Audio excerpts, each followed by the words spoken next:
Bienvenue dans le podcast d'Elpis. Je m'appelle Johanna et ce podcast a été créé pour encourager ta croissance spirituelle et personnelle. Mon mandat est de t'aider à te reconnecter à Dieu pour être mieux connecté à toi-même afin d'impacter le monde autour de toi. Ici, on parle coaching de vie, mais sur des bases bibliques. On est vrai, sans détour et on s'aime. Elpis, connecté pour impacter. Bonjour et bienvenue dans ce nouvel épisode du podcast d'Elpis. Aujourd'hui, on va répondre ensemble à la question « Dieu est-il un Dieu de miracles ou un Dieu de processus ?»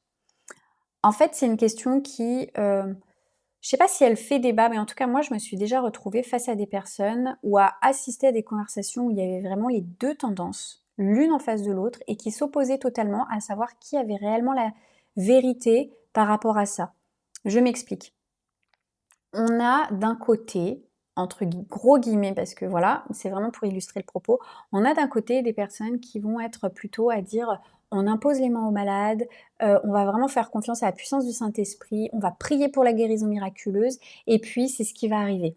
On a des témoignages de guérison miraculeuse, que ce soit de maladies psychologiques, que ce soit de maladies somatiques, donc des cancers, des maladies auto-immunes, enfin voilà, ça existe. On a entendu des témoignages de guérison miraculeuse, on a vu des gens qui vivent des délivrances psychologiques, émotionnelles ou encore spirituelles. Donc on sait que ça fait partie des choses qui existent. Et puis en face, on a des personnes qui vont être plutôt, plutôt rationnelles, plutôt terre à terre, et puis qui vont pas s'intéresser à tout ça, et puis limite pour eux c'est trop charismatique, c'est trop un peu le spectacle, c'est trop spirituel, donc on va plutôt se fier à des processus scientifiques, on va aller voir quelqu'un, on va suivre un traitement, on va se fier à l'avis du médecin ou à l'avis du psychologue. Ce que j'observe, c'est que, comme je le disais, ça va être deux tendances qui vont se confronter et qui vont s'exclure l'une l'autre plutôt que de s'intégrer. Donc, j'avais vraiment envie qu'on parle de ça aujourd'hui pour, mais toi, en fait, t'ouvrir peut-être de nouvelles perspectives et puis te donner peut-être aussi des réponses. Tu t'es peut-être déjà posé la question, mais finalement, est-ce que Dieu il est plutôt dans le miraculeux? Est-ce que si je vais voir un médecin, c'est un manque de foi? Est-ce que si je prie pour une maladie, c'est un manque de sagesse, d'intelligence, enfin voilà. Et là, peut-être que tu te dis aussi, mais c'est quoi le rapport avec Elpis? En fait, déjà dans mon programme, j'accompagne, il y a tout un module qui est consacré à la guérison psychologique et émotionnelle, vraiment pour faire le point en fait sur ces blessures, où est-ce qu'on en est, donc le lien il est direct. Et puis, j'avoue que une fois, j'ai eu une conversation avec une personne un peu plus âgée quand même, et à l'intérieur de moi, j'ai vraiment ressenti une grande colère parce que elle excluait en fait la possibilité que des personnes comme moi puissent être utilisées par Dieu pour amener une personne dans un processus de guérison. Et je trouve dommage parce qu'aujourd'hui, on a énormément de chrétiens, de chrétiennes âgés ou plus jeunes qui sont blessés, profondément blessés, et puis qui ont de grandes ambitions pour leur propre vie, ou à l'inverse, qui vont passer à côté de leur appel ou de leur mission de vie parce que ce sont des gens qui sont profondément blessés émotionnellement, psychologiquement et spirituellement. Alors j'avais envie qu'on traite un peu de cette question, qu'on en parle ensemble, et puis n'hésite pas à m'écrire, à commenter pour me dire ce que toi t'en penses, qu'est-ce que toi tu as expérimenté, qu'est-ce que toi tu as observé dans ta vie de foi. Donc voilà. Alors comme d'habitude, sous quel angle de vue est-ce que j'ai décidé d'aborder cette question? Alors, je suis allée chercher, là c'est dans 2 Rois au chapitre 5, des versets 1 à 19, et j'ai un autre passage qui est dans l'évangile de Marc, l'évangile selon Marc, pardon, au chapitre 1, des versets 40 à 45. Avant d'aller plus loin, si mon contenu t'encourage, je vais te demander de cliquer sur le petit bouton pour t'abonner parce que pour moi, ça fait toute la différence. Plus il y a de personnes qui s'abonnent, plus mon podcast va être proposé et plus ça me permet vraiment de déployer ce que Dieu m'a donné. Et autre chose, ça permet aussi de bénir d'autres personnes. Et puis c'est quand même le but. Pour illustrer mon premier point, le Dieu de miracles, je vais aller lire donc dans 2 Rois au chapitre 5, des versets 1 à 19. C'est un peu long, mais je vais quand même te le lire pour que tu aies vraiment t'aies bien l'histoire. Si seulement mon maître pouvait aller auprès du prophète qui habite à Samarie, cet homme le guérirait de sa lèpre. Naaman répéta au roi les propos de la jeune fille du pays d'Israël. Alors le roi de Syrie lui dit « C'est bien, rends-toi là-bas, je vais te donner une lettre pour le roi d'Israël. » Ainsi Naaman se mit en route. Naaman vint donc avec ses chevaux et son char et attendit devant la porte de la maison d'Élisée. Celui-ci lui fit dire par un envoyé « Va te laver 7 fois dans le Jourdain et tu seras complètement purifié. » Naaman se mit en colère et s'en alla en disant « Je pensais que cet homme viendrait en personne vers moi, qu'il se tiendrait là pour invoquer l'Éternel son Dieu, puis qu'il passerait sa main sur la partie de moi qui est malade et qu'il me guérirait de ma lèpre. Les fleuves de Damas, l'Amana et le Parpar ne valent-ils pas mieux que tous les cours d'eau d'Israël? Ne pourrais-je pas m'y baigner pour y être purifié ?» Il fit donc demi-tour et partit furieux. Mais ses serviteurs s'approchèrent de lui pour lui dire « Maître, si ce prophète t'avait ordonné quelque chose de difficile, ne le ferais-tu pas? À plus forte raison devrais-tu faire ce qu'il t'a dit, s'il ne te demande que de te laver dans l'eau pour être purifié. » Alors Naaman descendit dans le Jourdain et s'y trempa 7 fois, comme l'homme de Dieu le lui avait ordonné, et sa chair redevint nette comme celle d'un jeune enfant. Il était complètement purifié. Puis il retourna vers l'homme de Dieu avec toute son escorte. Lorsqu'il fut arrivé, il se présenta à lui en lui disant « Voici, je reconnais qu'il n'y a pas d'autre Dieu sur toute la terre que celui d'Israël. » J'aime cette histoire. On voit un homme qui est malade, donc Naaman, il a la lèpre et à cette époque-là, il n'y a aucun remède contre toutes les maladies de peau. Il faut savoir que dans la Bible, quand on parle de la lèpre, ça couvre toutes les maladies de peau. Donc l'eczéma, le psoriasis, toutes ces choses aujourd'hui avec lesquelles on se débat encore, qui nous enquiquinent bien. À cette époque, c'était pire, il n'y avait vraiment aucun remède. Donc Naaman, c'est un homme qui est estimé par le roi. Et en fait, c'est sa servante, une jeune femme d'Israël, en plus qui a été capturée, qui a été vendue en fait pour être servante en Syrie. Et c'est elle qui va aller voir son maître, qui va lui dire va voir, dans mon pays, il y a un prophète et puis il guérit des gens. Comme Naaman, il est estimé, il va voir le roi. Le roi, il est pris de compassion, il accepte de lui rédiger une lettre pour qu'il puisse se rendre en Israël, voir le roi et demander à rencontrer le prophète. Finalement, Naaman, il n'a pas le choix. Il a la lèpre, donc on va vraiment rester sur l'idée qu'il a la lèpre. La lèpre, c'est une maladie qui est mortelle. Il faut qu'il aille voir quelqu'un, il faut qu'il se passe quelque chose en fait. Donc, il va à la rencontre d'Élisée, il a fait de la route, il est plein d'espoir, c'est sa dernière option. Il s'attend à un truc de ouf. Il s'attend à ce que Élisée sorte de la maison, lui tende la main, qu'il soit guéri, qu'il vive vraiment un truc de dingue. Sauf qu'en fait, Élisée, il sort même pas de la maison. Il envoie quelqu'un et cette personne va voir Naaman et lui dit « Va te laver 7 fois dans le Jourdain et tu seras complètement purifié. » Donc il a cette réaction totalement charnelle et émotionnelle, il est dégoûté, il est en colère, il est frustré, il avait des attentes par rapport à ce rendez-vous, il pensait qu'on allait venir vers lui, au final on ne vient pas vers lui, on lui envoie un messager et en plus il doit aller se baigner dans le Jourdain. Pourquoi honnêtement, est-ce qu'il pouvait pas le faire dans son pays? Et c'est ce qu'il dit d'ailleurs. Et ce qui est hyper intéressant, c'est que parfois on a une idée tellement préconçue de la façon dont on veut que ça se passe qu'on passe à côté d'un autre processus qui va nous amener au même point, qui va nous amener au même résultat, mais on passe à côté parce que il faut qu'on nous impose les mains et il faut que ça se passe dans la prière, dans un groupe de prière ou alors encore mieux, dans le lieu secret, tout seul avec Dieu, je vais prier et je vais être guéri de ma dépression, je vais être guéri de mes idées suicidaires, je vais être guéri de mon anxiété. Et qu'on s'entende, je dis pas que c'est pas possible, mais regardons, le prophète ne va rien faire de lui-même, il va dire, tu vas te tremper 7 fois dans le Jourdain. Il lui donne une prescription, exactement comme moi je pourrais te dire, tu vas prendre du magnésium 3 fois par jour, ou comme ton médecin pourrait te dire, tu vas suivre tel traitement pour telle maladie, pour avoir la guérison après laquelle tu soupires tellement. Et du coup, en fait là c'est presque trop facile. Naaman il est déçu. C'est trop facile. Comment ça? Je vais me tremper 7 fois. Et en fait, il a une réaction qui est toute dans la colère et toute dans la frustration parce que c'était pas comme ça qu'il l'avait envisagé et qu'il voulait que ça se passe. Et finalement, dans cette situation, l'humilité et la foi, c'est de se dire « Ok, tu es souverain, tu sais toutes choses, alors je vais faire ce que tu me demandes de faire. » Notez bien que là, dans ce passage, en fait, à l'époque, quand on allait voir un prophète, il n'y avait que les prophètes qui étaient en communication avec Dieu.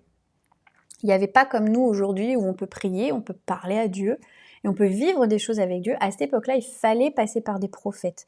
Donc, quand le prophète lui dit « va te tremper 7 fois dans le Jourdain », c'est comme si c'était Dieu lui-même qui disait « va te tremper 7 fois dans le Jourdain ». Et moi, je suis persuadée qu'il y a des gens ici dans votre cœur, vous avez déjà reçu d'aller voir quelqu'un. Vous avez déjà reçu de prendre quelque chose, un médicament ou quoi. Vous avez déjà reçu de partir en retraite. Vous voyez ? Mais vous ne le faites pas parce qu'il y a des attentes sur comment est-ce que ça doit se faire. Et ça doit se faire au travers de la prière, à tel moment, machin, bidule doit prier pour moi et c'est comme ça que ça va se passer. Et du coup, en fait, vous êtes en attente de quelque chose que vous auriez déjà pu recevoir avant, mais que vous ne recevez pas parce que vous avez des attentes sur comment est-ce que ça doit se passer. J'aimerais appuyer sur quelque chose, c'est que quelque part pour Naaman, c'est pas assez glorieux. Et je crois que parfois, c'est pas assez glorieux pour nous. C'est pas comme ça qu'on veut que les choses se passent. On s'attend à des trucs, du feu, des étoiles, des machins, et en fait là, il y en a pas. Mais c'est pas parce que c'est pas glorieux à ton propre regard que Dieu ne se glorifie pas dans la situation. Et des fois, il faudrait juste qu'on détache le regard de nous, de nos attentes et de la façon dont on veut que les choses se passent et qu'on regarde à Dieu et qu'on dise « Ok, comment est-ce que toi tu veux que ça se passe ? C'est quoi le chemin que tu as prévu pour moi ?»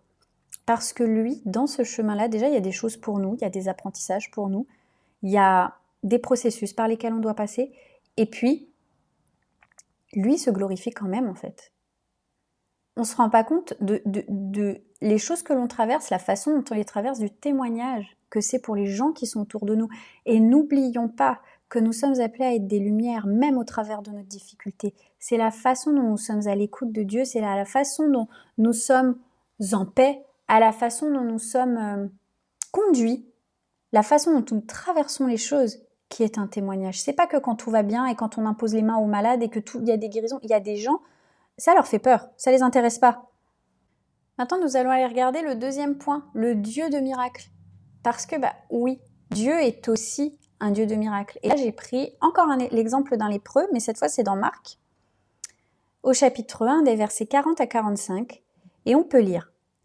Un lépreux vint à lui, donc c'est Jésus, et se jetant à ses genoux, il lui dit en suppliant, « Si tu le veux, tu peux me rendre pur. » Rempli de compassion, Jésus tendit la main, le toucha et dit « Je le veux, sois pur. » Aussitôt la lèpre le quitta et il fut purifié.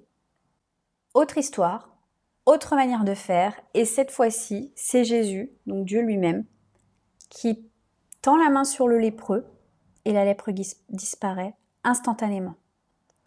Et on a tous entendu ce genre d'histoire, on a tous entendu ce genre de témoignage, peut-être même que certains d'entre vous l'ont vécu. Moi, personnellement, je l'ai vécu. Une fois, on a prié pour... J'avais des douleurs qui étaient horribles, littéralement, des douleurs inflammatoires, enfin bref. J'ai prié et j'ai vraiment senti quelque chose qui passait au travers de mon corps, de la tête, tout le long de mon dos, tout le long de ma colonne vertébrale. Instantanément, je n'ai plus eu de douleur. Ça existe. On connaît des témoignages de personnes qui vivent des délivrances psychologiques. Et en fait, on attend que ce soit toujours comme ça. On voudrait que ce soit toujours comme ça. Alors moi, je vais vous donner ma compréhension maintenant autour de cette question. Est-ce que Dieu est un Dieu de miracles ou un Dieu de processus ? La première chose que j'ai envie de te dire, c'est que Dieu te donne une intelligence et de la sagesse. On va aller lire Job 39 au chapitre 9. L'aile des autruches se déploie joyeusement. On dirait l'aile, le plumage de la cigogne. Cependant, l'autruche abandonne ses œufs à la terre et les laisse chauffer sur la poussière. Elle oublie qu'un pied peut les écraser, qu'une bête sauvage peut les piétiner. Elle traite durement ses petits, comme s'ils n'étaient pas à elle. Elle n'est pas inquiète à l'idée d'avoir travaillé pour rien. En effet, Dieu lui a refusé la sagesse. Il ne lui a pas attribué l'intelligence. C'est hyper puissant.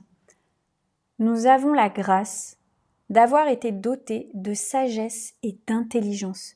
Les plus grandes découvertes scientifiques, les plus grandes découvertes au niveau métaphysique, les grands traitements qui ont été découverts, les processus psychologiques, c'est pas, ou même les révélations en théologie. Parce qu'on sait que la révélation de Dieu est progressive et quand on étudie l'histoire de l'Église, on voit qu'on est au bénéfice d'une révélation progressive qui a eu lieu sur 2000 ans. Ces révélations sont accordées à des gens qui mobilisent leur intelligence, qui mobilisent leur sagesse et qui cherchent à aller plus loin. La révélation de la gravité a été donnée à quelqu'un qui se posait la question de manière active, à quelqu'un qui cherchait, à quelqu'un qui avait déjà des connaissances de base. Donc c'est hyper important de comprendre que oui, bien sûr, tu peux recevoir un miracle de la même façon que peut-être, ce serait peut-être bien que tu ailles voir quelqu'un. Ce serait peut-être bien que tu prennes le temps que tu prennes ce temps à part, que tu prennes des finances aussi. Des fois, ça nécessite des finances et je suis navrée, mais je crois aussi que c'est notre responsabilité d'investir sur nous-mêmes. Nous sommes un des talents que Dieu nous a donnés. Nous sommes appelés à investir sur nous-mêmes pour faire fructifier ce que Dieu nous a donné.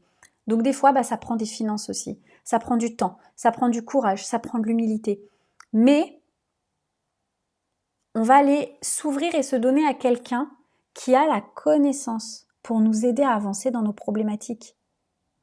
D'un autre côté, on va aller lire dans 1 Thessaloniciens, au chapitre 5, des versets 17 à 21. Priez sans cesse. Exprimez votre reconnaissance en toutes circonstances, car c'est la volonté de Dieu pour vous en Jésus-Christ. N'éteignez pas l'esprit, ne méprisez pas les prophéties, mais examinez tout et retenez ce qui est bon. C'est clair, Dieu te demande de prier en toutes circonstances à propos de tous tes sujets. Ne méprisez pas les prophéties. Ça veut dire que s'il y a un don qui est donné par le Saint-Esprit, il ne faut pas qu'il soit méprisé, il doit être reçu. Il doit être accepté, examiné. Ok, on ne prend pas tout pour argent comptant sans réfléchir, mais tu ne vas pas refuser qu'on t'impose les mains si tu es malade, enfin. Tu comprends? S'il y a un don là, à ce moment-là, si pendant la réunion de prière, si quelqu'un, même ça arrive des fois, il y a des gens qui vont dans les rues pour prier pour les malades, quelqu'un vient vers toi, te dit, écoute, j'ai sur le cœur, tu as un problème de dos, je veux prier vraiment pour ce problème de dos. Mais tu vas pas dire non. S'il y a un don pour toi là maintenant, s'il y a un miracle là maintenant, s'il y a une guérison là maintenant pour toi, qui es-tu pour dire non à cette grâce, à cette faveur extraordinaire? En fait, c'est ça, l'idée c'est de vraiment être équilibré en toutes choses. Même sans parler d'une maladie dont le pronostic vital est engagé là maintenant. Mais d'ailleurs, il n'y a pas besoin que le pronostic vital soit engagé pour que la maladie te pourrisse ton quotidien. Mais je vais aller voir le médecin. Même des fois, il faut prier sur des bases qui sont médicales. Vous comprenez ce que je veux dire? C'est que des fois, je reçois des messages avec des sujets de prière, genre prier pour la guérison, on ne sait même pas si la personne elle est malade. Non mais vraiment, je méprise personne. Je comprends que parfois dans la peur et dans la panique, on se dit ouais, faut prier. Puis là, du coup, on va prier pour une guérison. On sait même pas si la personne est malade. Puis ensuite, on va avoir la réponse qui est mais en fait, elle n'était pas malade. Puis tout le monde va dire gloire à Dieu, il est guéri. Mais non, il n'était pas malade, les amis. Faisons preuve de sagesse. Faisons preuve d'intelligence.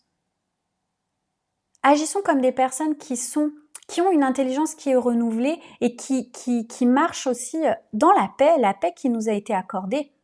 On a besoin de savoir où est-ce qu'on en est, d'avoir un diagnostic médical, de peut-être aller voir quelqu'un. Ok, on en est où? C'est quoi le nœud du problème? Voilà, c'est ça. Bon, on va prier pour ça. Mais s'il y a un traitement à prendre et que dans notre cœur on est ok, on sait que c'est la bonne direction, on prend le traitement. Il y a un appel à être pondéré. Je parle pas du fait parce que j'ai aussi vu ça, j'ai aussi vu des gens qui croyaient pas, des gens qui priaient pour la guérison de quelqu'un, mais qui croyaient pas. Vraiment, quand on parlait avec les gens, j'entendais, ils croyaient pas que Dieu allait agir. Ça, c'est triste. Ça, c'est vraiment triste. Faisons preuve de foi, mais c'est pas parce que je vais prendre mon traitement que je manque de foi. C'est pas parce que je prends un traitement pour une maladie, qu'elle soit somatique ou psychologique, c'est pas parce que je vais voir quelqu'un parce que je suis pas bien dans ma vie, pas bien dans ma peau, que je crois que Dieu ne peut pas agir dans ma situation. Au contraire, j'actionne ma foi. Je crois que Dieu est dans chacun de ces processus. Je crois que Dieu peut me parler au travers d'une personne. Je crois que Dieu peut agir dans ma vie au travers d'une personne, d'un traitement, d'un processus. C'est lui-même qui est l'auteur de tout ça. Pourquoi est-ce qu'il en serait exclu? Cependant, je peux aussi m'attendre. Je peux m'attendre à ce qu'on va prier pour moi. Et si là, ce soir, c'est le temps du miracle pour moi, peut-être que le miracle va arriver. J'actionne ma foi. Seigneur, je crois que tu es au-dessus de tout. Je crois que tu peux agir d'une manière, en fait, qui t'appartient. Ce sera pas moins glorieux. Il y a autre chose aussi pour moi qui est important de comprendre. je crois que Dieu ne nous donne pas de protocole. Si on lit la Bible, des fois, c'est assez vague finalement ce qu'il nous demande de faire. Déjà parce que Dieu s'intéresse beaucoup plus au cœur qu'à ce qu'on fait en tant que tel. Et puis, prier sans cesse, imposer les mains aux malades. Il parle aussi de faire l'onction d'huile, qui à l'époque était un acte médical. Il demande d'aller faire constater la guérison aux prêtres. Voilà, pareil, à l'époque, aller faire constater la guérison aux prêtres, c'est pas un acte religieux du tout. Hein. C'est vraiment, c'est plus médical qu'autre chose. Hein. Donc, on voit que Dieu, en fait, il peut agir de différentes manières. Parce que je crois qu'il veut et qu'il attend de nous que nous mobilisions notre foi et notre intelligence. Les deux, les amis. Il attend de nous que nous mobilisions notre foi et notre intelligence. Il veut qu'on ait foi en lui. Il veut qu'on soit à l'écoute de ce que lui nous demande de faire et pas qu'on ait foi dans un miracle, pas qu'on ait foi dans un processus, pas qu'on ait foi dans un protocole. Qu'on s'attende à lui, quelle que soit la façon dont il agit, c'est qu'on soit à l'écoute de lui. Le lien vraiment avec ton développement personnel, avec ta croissance spirituelle, il est direct. Quelles que soient les difficultés avec lesquelles tu es aux prises aujourd'hui, que ce soit de l'anxiété, que ce soit une blessure de trahison qui est tellement profondément ancrée que tu as l'impression que tu tournes autour de la même montagne depuis des années, que ce soit un problème d'estime personnelle, que ce soit vraiment même, tu trouves pas ta destinée, tu cherches et mobilise ton intelligence, cherche des ressources, cherche des personnes. C'est pas parce que ça ne t'est pas révélé dans un temps de prière dans ta chambre où il y a de la louange, où tu es à genoux et où tu cries à Dieu. C'est pas parce que t'as pas la révélation à ce moment-là que c'est pas glorieux quand même. Il n'y a pas de protocole. Il n'y a pas de protocole. Il ne nous a pas dit que pour obtenir telle ou telle réponse, telle ou telle guérison, il fallait qu'on fasse telle et telle chose. Il nous demande d'avoir foi. Il nous demande de marcher dans l'esprit. Il nous demande de garder la paix. Au-delà de ça, c'est un immense terrain de jeu et nous sommes appelés à tester tout ce qui est possible dans le sens où, attention, tout ce qui n'est pas le fruit d'une conviction est péché. Donc si tu sens dans ton cœur, non, c'est pas ça que je dois faire, tu le fais pas. Mais c'est pas parce que quelqu'un d'autre va passer par ce chemin-là, alors que toi, c'est pas ton chemin, que lui, il est dans l'erreur, tu comprends ? Il y a 1001 chemins possibles pour que Dieu montre à quel point il est glorieux. Donc voilà, vraiment ma conclusion pour toi, c'est ne limite pas Dieu. Mobilise ta foi et ton intelligence. Dieu est capable de te guérir au travers d'un processus, comme il est capable de te guérir au travers d'un miracle. L'un n'est pas plus glorieux que l'autre. La science et la foi ne s'opposent pas. La connaissance et la foi ne s'opposent pas. Elles fonctionnent ensemble. Dieu est l'auteur de la science, Dieu est l'auteur de la connaissance, Dieu est l'auteur de la psychologie. Aujourd'hui, on a tellement de connaissances dans tout qui est à notre disposition. On a 1000 fois plus de raisons que les générations précédentes d'aller bien et de marcher vraiment dans le plan de Dieu pour notre vie parce qu'on a aujourd'hui quantité d'outils et de personnes formées pour nous aider à grandir. Merci d'avoir écouté ce podcast jusqu'au bout. Je suis sûre qu'il t'aura parlé. Alors, pour aller plus loin, je t'encourage à cliquer dans le lien juste en dessous afin de rejoindre notre communauté de femmes inspirées et inspirantes. Tu recevras tous les lundis matins un mail qui va encourager ta foi. Tu seras également au courant lorsque les portes de mon programme Restart ouvriront. En attendant, passe une magnifique journée. Bye!